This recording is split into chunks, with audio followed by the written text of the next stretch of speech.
آج کی نشست میں ہماری دوسری گفتگو ہوگی کہ ایمان اور کفر سے متعلق کچھ بنیادی چیزیں اچھی طرح ذہن نشین فرما لیں۔ اس حوالے سے نمبر 1، رسول اکرم صلی اللہ علیہ وسلم کی لائی ہوئی تمام چیزوں کو ماننے کا نام ایمان ہے۔ ایمان کا معنی ہے التصدیق بجمیع ما جاء بہ النبی صلی اللہ علیہ وسلم، نبی پاک صلی اللہ علیہ وسلم کی لائی ہوئی تمام چیزوں کو ماننا، اس کا نام ایمان ہے۔ نمبر 2، ضروریات دین میں سے کسی ایک کے انکار کرنے کا نام کفر ہے، یعنی وہ تمام چیزیں جو رسول اکرم صلی اللہ علیہ وسلم لے کر آئے ہیں اس کا ماننا ایمان ہے۔ ضروریات دین یعنی جو دلیل قطعی سے ثابت ہیں اور معروف اور مشہور ہے، ہر مسلمان ان کو بڑے آرام سے سمجھتا ہے، ان میں سے کسی ایک کا بھی انکار کریں گے تو بندہ کافر ہو جاتا ہے۔ یہاں بات اچھی طرح ذہن نشین فرما لیں، مومن ہونے کے لیے تمام ایمانیات کا اعتراف کرنا ضروری ہے، لیکن کافر ہونے کے لیے تمام ایمانیات کا انکار کرنا ضروری نہیں ہے۔ ایمانیات میں سے کسی ایک کا بھی انکار کرے تو بندہ کافر ہو جاتا ہے۔ مثال سمجھیں، مومن ہونے کے لیے الحمد سے لے کر والناس تک قرآن کریم کی تمام آیات کو ماننا ضروری ہے، لیکن کافر ہونے کے لیے تمام آیات کا انکار ضروری نہیں ہے۔ قرآن کریم کی کسی ایک آیت کیا ایک لفظ کا بھی انکار کرے گا بندہ تو دائرہ اسلام سے خارج ہو جائے گا۔ یہ اچھی طرح سمجھ لیں۔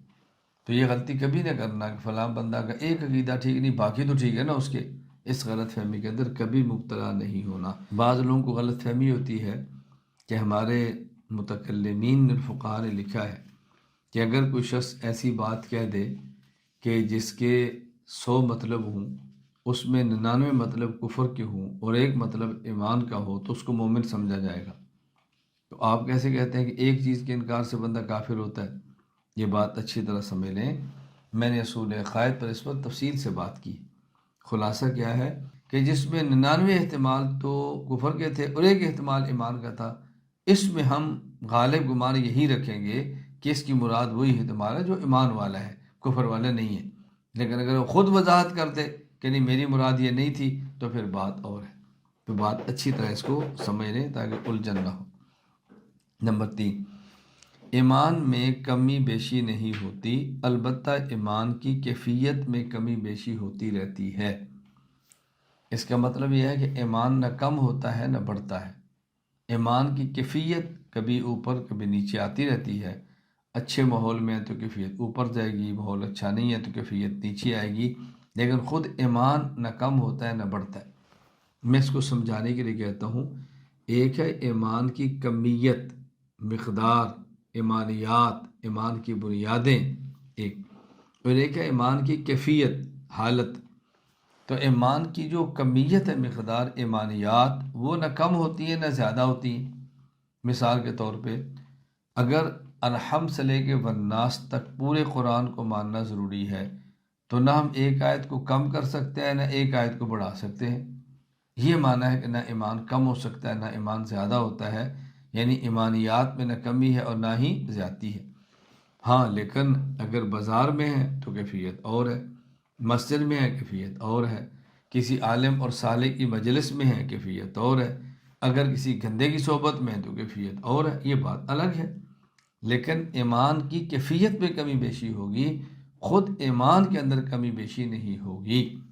اس سے بات سمجھ جانی چاہیے کہ جو امام ابو حنیفہ رحمہ اللہ فرماتے ہیں ایمان اہل السماء والارض لا یزید ولا ینقص، کہ مومن کا ایمان نہ بڑھتا ہے نہ کم ہوتا ہے، اس پر لوگ اشکال کرتے ہیں کہ قرآن کریم میں اس کے خلاف آیات موجود ہیں، زادتہم ایمانا، زادہم ایمانا، کہ ایمان بڑھتا ہے۔ تو امام حنیفہ کا عقیدہ قرآن کے خلاف ہے؟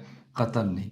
جو امام سے فرماتے ہیں ایمان نہ کم ہوتا ہے نہ زیادہ، اس کے مطلب ایمان کی کمیت اور ایمانیات ہے، اور جو قرآن کہتا ہے کم ہوتا ہے اور زیادہ ہوتا ہے، اس سے مراد ایمان کی کیفیت ہے۔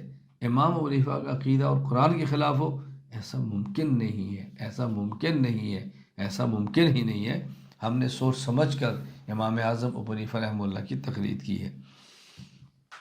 نمبر 4، اہل قبلہ میں سے کسی کو کافر کہنا درست نہیں، یعنی بندہ جو اہل قبلہ ہو، اہل قبلہ مومن ہوتا ہے، کسی اہل قبلہ کو کافر نہیں کہہ سکتے۔ نمبر 5، سوال یہ ہے کہ اہل قبلہ ہوگا کون جس کو ہم کافر نہیں کہہ سکتے؟ اہل قبلہ سے مراد وہ لوگ ہیں جو تمام ضروریات دین کو مانتے ہوں۔ بات سمجھ لیں، یعنی اہل قبلہ کا معنی یہ نہیں ہے کہ جو قبلہ کی طرف منہ کر کے نماز پڑھے۔ اہل قبلہ شریعت کی ایک اصطلاح ہے جس کا مخصوص ایک مفہوم ہے۔ عام بندے یہ سمجھتے ہیں کہ جی فقہاء نے لکھا ہے کہ اہل قبلہ کو کافر نہیں کہنا چاہیے، یہ جو قادیانی اور مرزائی ہیں یہ کعبہ کی طرف منہ کر کے نماز پڑھتے تو اہل قبلہ ہے، کافر کیوں کہتے ہو؟ اثنا عشری شیعہ جو رسول اللہ صلی اللہ علیہ وسلم کے بعد ابو بکر صدیق کو خلیفہ اول بلا فصل نہیں مانتے، حضرت علی کو خلیفہ اول بلا فصل مانتے ہیں کرم اللہ وجہہ، تو ان کو کافر، ان کو دائرہ اسلام سے خارج نہیں کہنا چاہیے، کیونکہ قبلے کی طرف منہ کر کے نماز پڑھتے تو اہل قبلہ ہے۔ فلاں فرقہ ہے، فلاں فرقہ ہے، وہ تو اہل قبلہ ہے، تو کیوں کافر کہتے ہیں؟ جب فقہا کہتے ہیں نا اہل قبلہ، اہل قبلہ کا معنی صرف یہ نہیں ہے کہ قبلہ کی طرف منہ کر کے نماز پڑھیں۔ اہل قبلہ کا معنی ہوتا ہے کہ تمام ضروریات دین کو مانتا ہو، تمام ایمانیات کو مانتا ہو، پھر اہل قبلہ ہوتا ہے۔ تو جو تمام ایمانیات کو مانتا ہے، عملی کوتاہی ہے، اس کو تو مومن ہی کہیں گے، لیکن اگر ایک چیز کا بھی انکار کرے گا بندہ تو پھر اہل قبلہ میں سے نہیں رہے گا۔